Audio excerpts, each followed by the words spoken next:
and welcome back to the last stage of the project. Now, I'm doing something that I never thought I would do, and that is spend a little bit too much money on upgrades on a motorcycle. I have purchased the Rottweiler intake kit, plus a power commander, plus the SAS removal kit, plus blanking kit. So that requires quite a lot of removal and modification to the engine bay as it stands. And while the package is with customs, SARS will contact me on how much I need to pay for import duty. I don't even want to think of that because we're dealing with a South African government agency that is, well, a known defunct, as is so much in South Africa. But then again, hey, I got the voting stamp, and I actually got one of the permanent inks. But that's because this ink stains white people's hands further than the Africans. Yeah, I know I'm going to get a lot of complaints for that remark. Oh, piss off already, all right? The fact is that we're such a technologically advanced country that everyone has a smartphone these days. Why we haven't gone to an e-voting system is beyond me, but I digress. So, in order to make life easier and to keep my idle hands busy, heaven knows the devil doesn't enjoy that many hand jobs, we are going to start. So, first order of business, strip the bike. That's what I did. Tools you will need, obviously your favorite socket kit, my old one and my brand new one. Your main tools will be Torx, size 30, as well as size 20. And if that doesn't work, an 8mm socket. Who did I vote for, I hear you asking? Obviously the guy who pays me the most. Although, no, not really. Look, you can throw your vote away, it doesn't really matter. There's the ANC, corruption as always, DA, the clueless party, and the EFF, the what's yours, what's mine is mine, and what's yours we share party. Yeah, I know, and it... Personally, though, I don't see why you should vote. It's cheaper just to buy yourself a politician, and you can affect your own changes that way. You laugh, but that's the case. Other necessary tools, a flashlight, in case you have trouble seeing. Yes, it's magnetic, as well as a little magnet, because bolts will drop everywhere, and if your fingers are too fat, you'll need it. Okay, so first order of business, we removed everything. We have to get this cover off, which means these two bolts have to be loosened, and the one up here, and then there's one down here and one here. Once that is, you lift that up and lift it out of the way. Same on this side, and if you're like me, forgetful, just put the bolts back, just lightly screw them back in. Once we've done that, we can pop this limp hose off, and then same story, slowly finagle, which is a strange word by itself, this thing up and then out the crack, and you can get that out. Okay, this one's a bit more difficult because there are two hoses attached under here. So what we're going to do, we're going to loosen this bolt, which holds the airbox on this side, and on the other side, same position, this one. And then we're going to undo the clamps. Before we do the clamps, what Rottweiler recommended that you take the cover off, which gives us a lot more space to lift this thing out. So just undo these two bolts, this lifts off this horrid monstrosity of the elephant man's face. Alright, now we have to find the clamps, which are hidden behind the sensor, which you just move out of the way. Again, one-handed is so much fun, and you will see there's a clamp. So that we have to undo with a screwdriver. And once that's off, we should be able to lift the airbox out. There's also a second clamp all the way up here. Now, depending on your manufacturer, date, well, it's difficult to get to, but you have to go through this hole. And I thought, let's loosen both rather. Just make sure in case one sticks. Right, everything is loosened, so we should be able to pull this thing backwards and upwards out of the way. Also, don't forget to disconnect the sensor. Unfortunately, due to the space clearance, without removing the tank, just cut off the cable tie that's holding it and loosen it like this, so when it pops off it'll just drop away.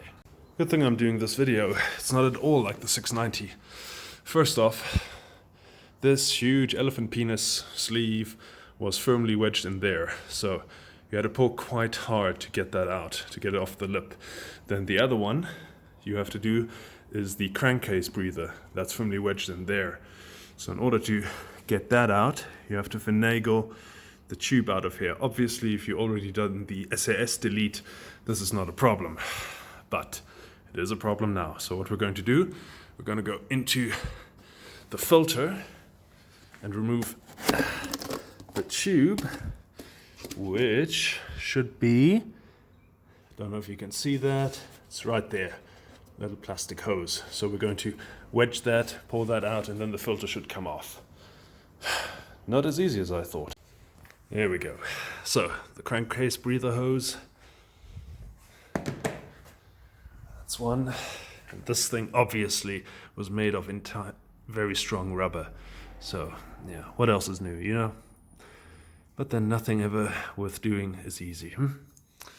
Right, next thing, loosen these two clamps, get that off, and then, gentlemen, take some foam, not a rag or anything, and block off the intake. You don't want any dirt or debris in there. I use these bath foams, which my wife is actually allergic to. She gets the chills every time she touches it. What are chills? Come visit South Africa, you'll find out. Go, and if you've done everything right, you've just removed your baby's chode. It's a big fat one. Anyway, this monstrosity, shit. Who designed this? No, really, who designed this? You could have just cut this straight off and put the air filter here in a little square. Why was this necessary? This is where your toolkit could have gone. Really, design fault.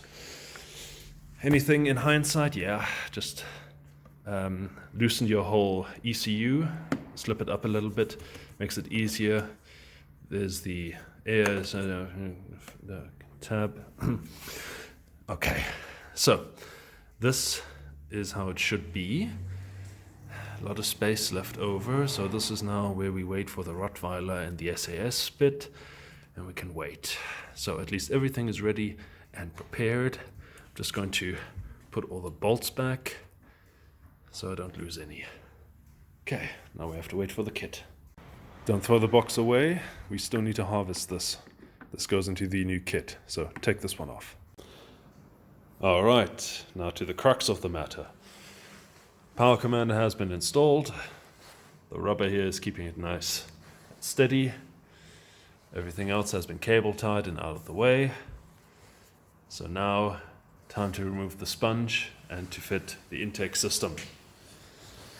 Right. Judging from the install video, I don't think I'll need the installer. I've watched that video too many times. But basically what we're going to do, we're going to prepare this plate as best as possible, which means this thing is at the bottom, the plate goes on top, but first we have to grease that O-ring, put that here, and then use all these little screws to put this in place.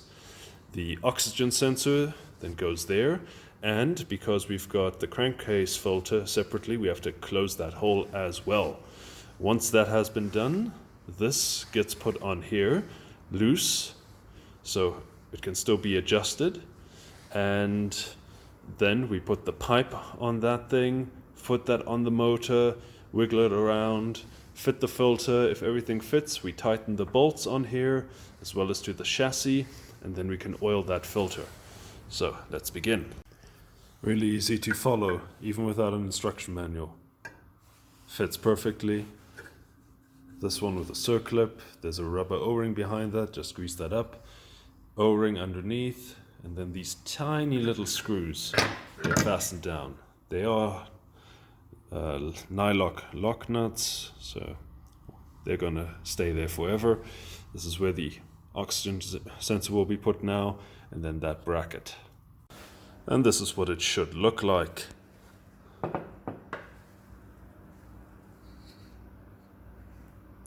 This one is still movable, easy adjustable. Note in the pack there is a spare O-ring that replaces the existing one on this air sensor. The existing one is very flat. This one has got a lot more shape to it. Give it a bit of lube, and then yeah. So, what's next? Well, obviously, we've got to put this one on. There's no up or down, so use your best guess. Loosen these clamps, slide that on, tighten, make sure it's, facing this way, not 12 o'clock position. Then let's try to slip it on. Hopefully this works. All right, so here it gets a little bit more interesting. Husky and the 690 are not the same. In the videos from Rottweiler, it says there should be a wing here where you can attach that. Not so here. If you look carefully, you notice there's quite a space on either side. On this side, on the outside, you have this. This is basically to hold the fairing in place. But if we look downwards, it's a straight hole, and that would line up with the rest. So, how are we going to do this? Well, let's see what we have spare. We have these little things, which have a thread inside the cap, or the head. 2 of those, so I'm thinking these go into the bracket, which would then nullify the space. Sorry, big words today. And then we've got these 2, which would then thread into here. But then we have leftover nuts. But if I'm thinking correctly, most probably these go at the end to make sure they don't roll around. Does this make sense to anyone? Well, I'm gonna try it. Let's see. Right, so one side plus nylock. Hey Rottweiler, that's some piss poor machining.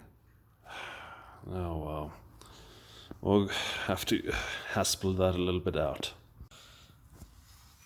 And the nut came away. Shit. Made in America? Fuck. It's probably on a Tuesday. Aha, success. So that does that. And now, another challenge for the fat-fingered among us to get those little itty-bitty bolts right in there to lock it down. Remember to keep it loose because, magic word, intercourse. Mecca lecca hi ni ho. Oh my god, that was so much fun I can barely contain my raging hard on. Had to use needle nose pliers to position it, Loctite the thread, and then push that through. And then put everything back together. Unfortunately, this is the weak point of the installation. While I have no doubt this will stay where it is with the nylocks, this holding it to the frame is a bit suspect, but Loctite 243 should hold it. Right, in the meantime, I've also put the boot on the engine. I haven't tightened it, because now what we have to do is put the filter on, put the seat on, and see, does it touch anywhere excessively, and we'll have a look. Such a small footprint compared to, don't look there, it's okay baby, that's just useless hardware I pulled out of you. It's okay. Right, let's put that filter on. Son of a... I forgot to put the stamp. Ah, bugger. Okay, put the seat back on, and what you can do, use your fingers to feel, is there any excessive pressure? Obviously you would have to sit on it. Yeah, okay. It's definitely, if my ass is going to sit here, it will push on the filter. So let's see. Yep.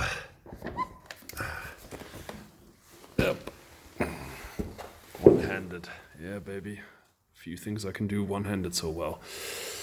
So what we're going to do, we're just going to push this boot, or whatever they call it, further onto the engine block as far as it will go, tighten it, and then we'll call it a day. Mental note, when you are installing it, make sure you got the clamp facing downwards, so you've got easy access to it. If it's anywhere else, oh well, heaven help you. I suppose if it's up here, you can still get to it, but don't try it. Okay, fitted. Done. No, wait. We still have 2 nylock nuts left over. Where do those go? I don't know. That's all this filter. Okay, that's where the last 2 nylock nuts go. Because the original OEM airbox is not there, you will need those to secure that. Makes sense, right? So that's all the parts used. Right, so gloves and foam filter oil. This is what I use, So Clean by Fuchs, cause fucks that. Or fucks that. If you're a South African expat watching this, look, Macro, do you remember that? Ooh, look, you can buy a bicycle. That's less than $100. Amazing, ain't it? Ooh, what about some cornflakes? Yeah. Or Rick coffee and Wheat Bix. Still want... like that's gonna get anybody back to South Africa. Okay, so we're going to spray 15 centimeter apart, just give it a literal dousing, give it a few minutes to sink in and gently massage it in, you know, like it's your girlfriend's breast. Yeah, why not? Be as gentle with that. Don't bite the nipple. Or do, if she's into that. Here we go. Don't forget to tighten the bolts underneath. Once it's oiled, you can pat yourself on the back and say, upgrade complete, in your best Warcraft 3 minion voice. I wonder if she starts, is the next question. Yeah. Moment of truth. Sounds familiar. We're running and...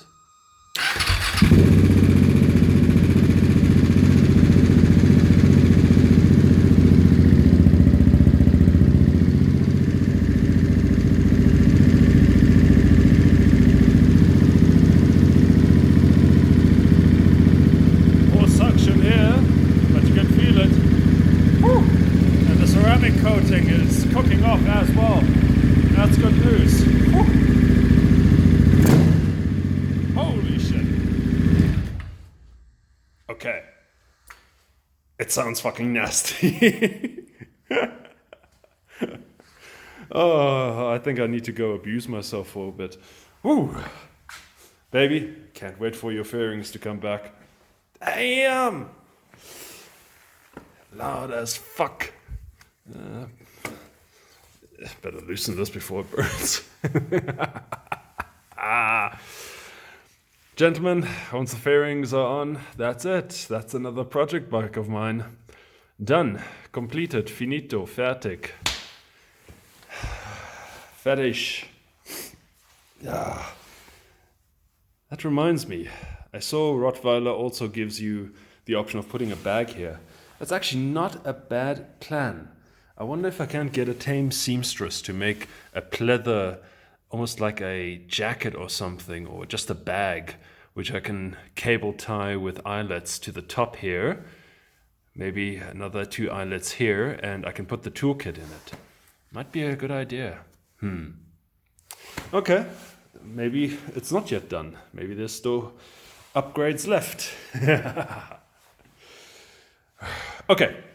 Coming back to the actual topic at hand, the Rottweiler installation. How easy was it? Relatively straightforward, gentlemen. If I can do it, then a wheelchair-bound African woman who is deaf, blind, and has been treated like Caspar Hauser for the rest of her life. Or should I say Filipino, 5-year-old working in a Nike sweatshop? I don't know. Choose whichever. Basically, my level of retardation, okay? I managed it. Yes, with my fat fingers.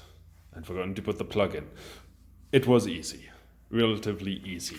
Again, and this is customary of KTM and Husqvarna, the most difficult part, taking the fairings off, taking all the excessive bits off. I like it though. Shit. Look at that amount of space. Shit, valve adjustments are piss easy all of a sudden. Okay, fuck it. Just become very, very, very easy to do. Okay, is everything done though? No. The indicators, unfortunately, I only had these spare, so I can get a roadworthy. The twins of these are only coming in a week's time. I like these because they're small, tiny, have their own little mounting point, and if put here, they'll basically, actually, will they have enough space? We may have to extend them a little bit, or can we maybe mount them lower? Okay, something to think about. By the way, what do you think? Here. If it gives you a hangover just by looking at it, made my mark. Rock solid. Right, gentlemen, that's it for another video. Hope you can't really hope you enjoyed it because, well, you get your satisfaction whichever which way. If you didn't like this video, click thumbs up. Then at least I know I should stop doing these and you are not encouraging any further work. If you would like to donate to me, I don't have Patreon, but if you see me in public, comment on my Brazilian and maybe buy me a beer if you feel like it. Later.